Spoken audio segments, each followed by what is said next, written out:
Hi, and welcome to 647, 6 stories for 7 a.m.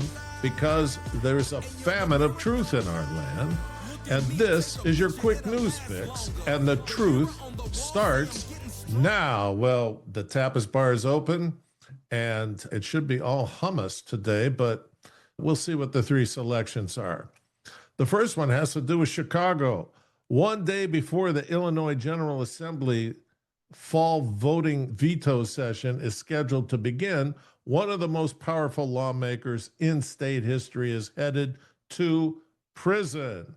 Michael J. Madigan, Democrat, Chicago, served in the Illinois House from 71 to 21 and was Speaker for all but 2 years between 83 and 21. He chaired the Democratic Party of Illinois for 23 years and led Chicago's 13th Ward Democratic Organization.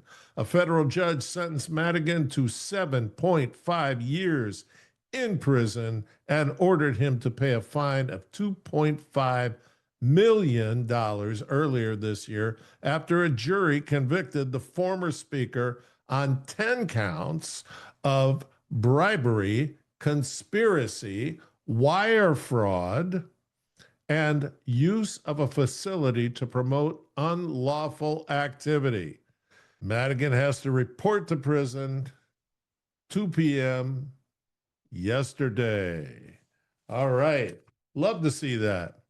Second Tapas item is John Bolton, another guy. Used to be in favor. Now it's not looking so good. John Bolton, President Trump's former national security advisor, is facing criminal charges as soon as next week. The acting U.S. attorney in Maryland is moving forward with charges against Bolton.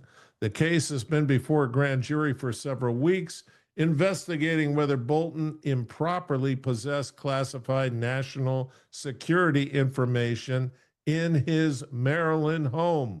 Bolton was fired by Trump during his first administration and has been a frequent critic of the president.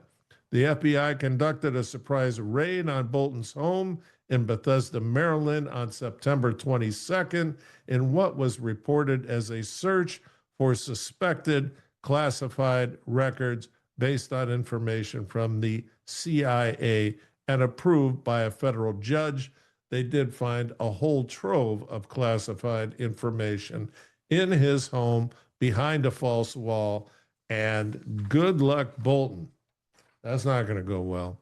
All right, third and final for the Tapas bar is the U.S. State Department condemned the Chinese Communist Party's recent detention of dozens of leaders of the unregistered House Zion Church in China, including prominent pastor Mingri Ezra Jin.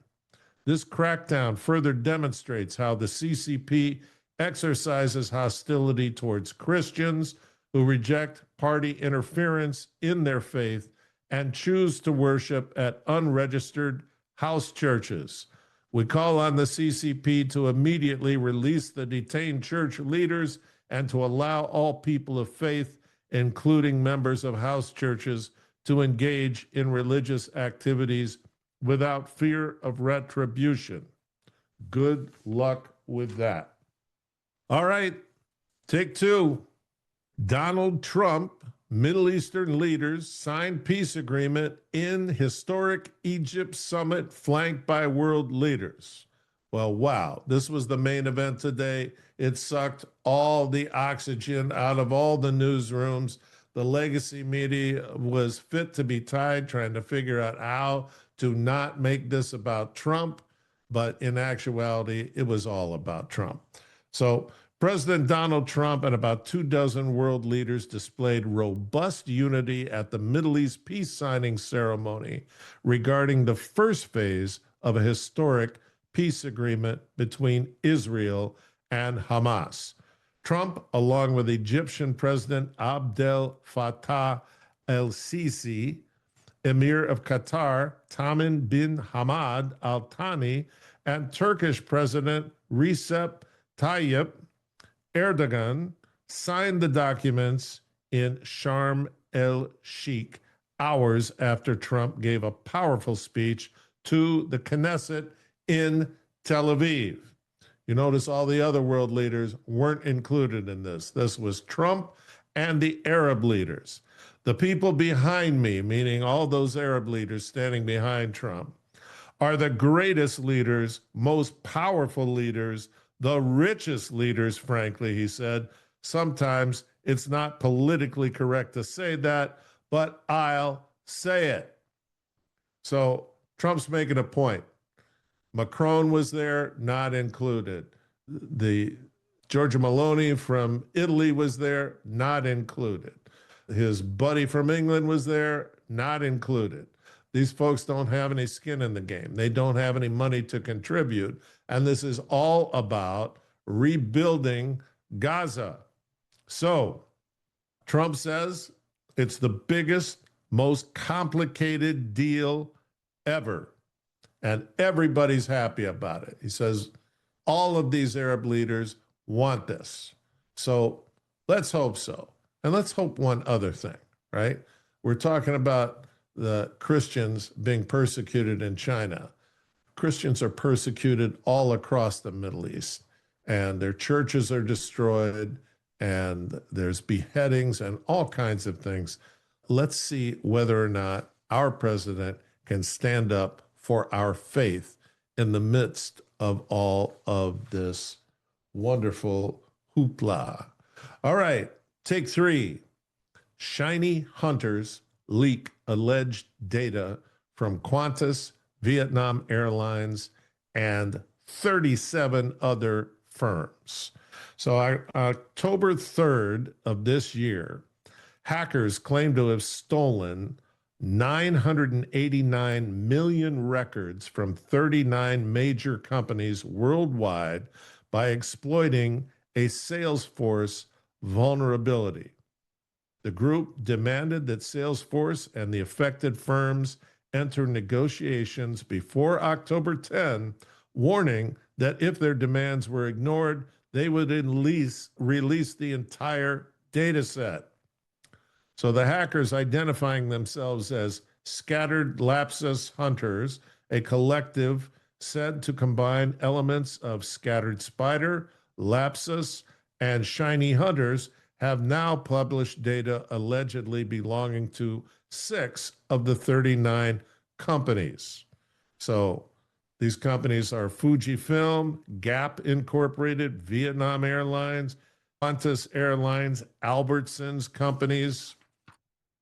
And what kind of data are they letting out? Well, just Qantas's data, 5 million records from Qantas. These records include gender, country, full name, date of birth, how many points on your balance in your airline card, currency used, frequent flyer numbers, frequent flyer join and anniversary dates, titles, frequent flyer tier and status credits, phone numbers, main, alternate, home, business, mobile, email addresses, account creation and modification timestamps, mailing addresses, and passport numbers. 989 million of those. Great security work. All right, take 4. Western executives who visit China are coming back terrified. Robotics has catapulted Beijing into a dominant position in many industries. So what is this about? Let's take a look. Andrew Forrest, the Australian billionaire, was recently on a tour in China. He says, I can take you to factories in China now where you'll basically be alongside a big conveyor and the machines come out of the floor and begin to assemble parts.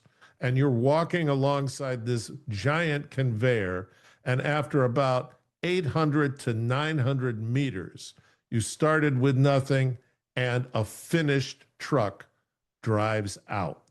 There are no people. Everything is robotic. Other executives describe vast, dark factories where robots do so much of the work alone that there is no need even to have lights on for humans. We visited a dark factory producing some astronomical number of mobile phones, and the process was so heavily automated that there were no workers on the manufacturing side, just a small number who were there to ensure the plant was working. The overall number of robots added in China last year was, get ready, 295,000, compared to 27,000 in Germany and 34,000 in the US and just 2,500 in the UK. And while it would be easy to put this disparity down to population size alone, China also blows its Western rivals out of the water when it comes to robot density. It now boasts 560 robots for every 10,000 manufacturing workers, compared to 449 for Germany and 307 for the US. More automation is seen by many as good for productivity, the all-important measure of how much an economy gets out of what it puts in. That's not encouraging. All right, take 5. We're back to Trump and his relationship with the media and how they're trying to depict him as a failing president. This is why they were foaming at the mouth today, because if you weren't talking about Trump today, you weren't talking about the event, and they refused to do it. So this is from Breitbart. This is our friend John Nolte. He goes, Nolte, media fail. Trump's second term job approval tops Obama. So the corporate media, all of academia, and all of Hollywood have spent billions and billions of dollars over a full decade smearing one man as Hitler. And now that one man has higher approval rating than their precious Barry Obama. From the spin we hear from the regime media, you'd think President Trump's job approval rating was in some kind of free fall. The media's hope with this dishonest spin is to convince people to disapprove of Trump in a preference cascade. But as is always the case with the fake media, all context and truth has been removed to push the fake narrative.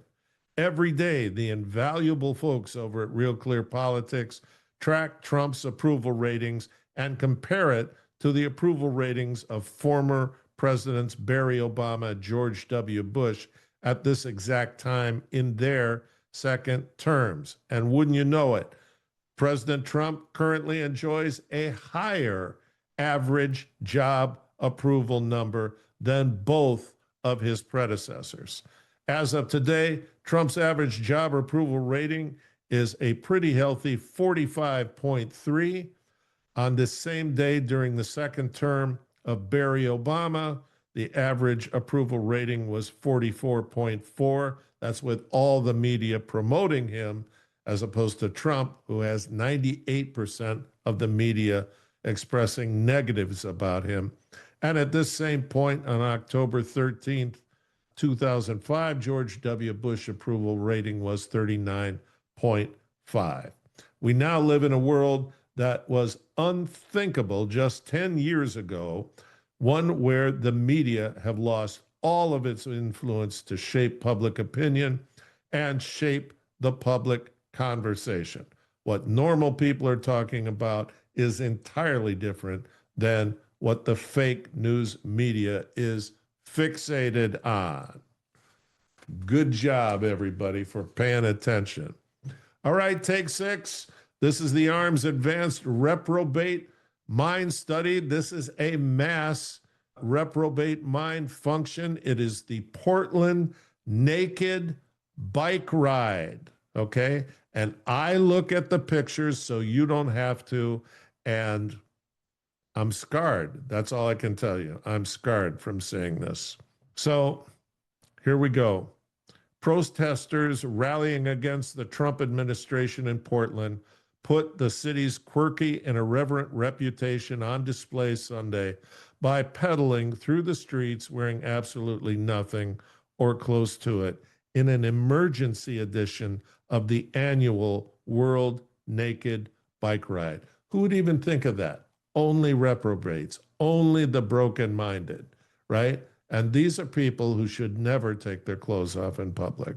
The bike ride is an annual tradition, can't make it up, that usually happens in the summer. But organizers of this weekend's hastily called event said another nude ride was necessary to speak out against President Donald Trump's attempts to mobilize the National Guard to quell protests. I'm telling you, I looked at the pictures. This specter could stop the fighting in Ukraine. So take it global, gorillas and soy boys. Take those clothes off and ride those bikes right into the fighting. I guarantee you'll get a retreat. But we're not retreating, and you're not retreating, right? This is Tazewell Tuesday. You're on the second day. You're getting there. You're starting to build momentum, and we're building momentum. And I keep getting positive reports that our numbers are growing across the board. And I still need you to like us, to share us, to comment, especially on YouTube, and to push us out to your networks. You like a show, share it with your friends and tell them to share it with their friends. And eventually, everything is going to work out great. And here's what we do to ensure that. We ask Jehovah, God of the universe, to put his arms around you and over you and bless you on this second day of the work week, which is going to go wonderfully. We've got peace going in the Middle East. We've got hostages being delivered back to their families, and good things will hopefully continue to happen. Please, dear God, oversee it. Thank you very much.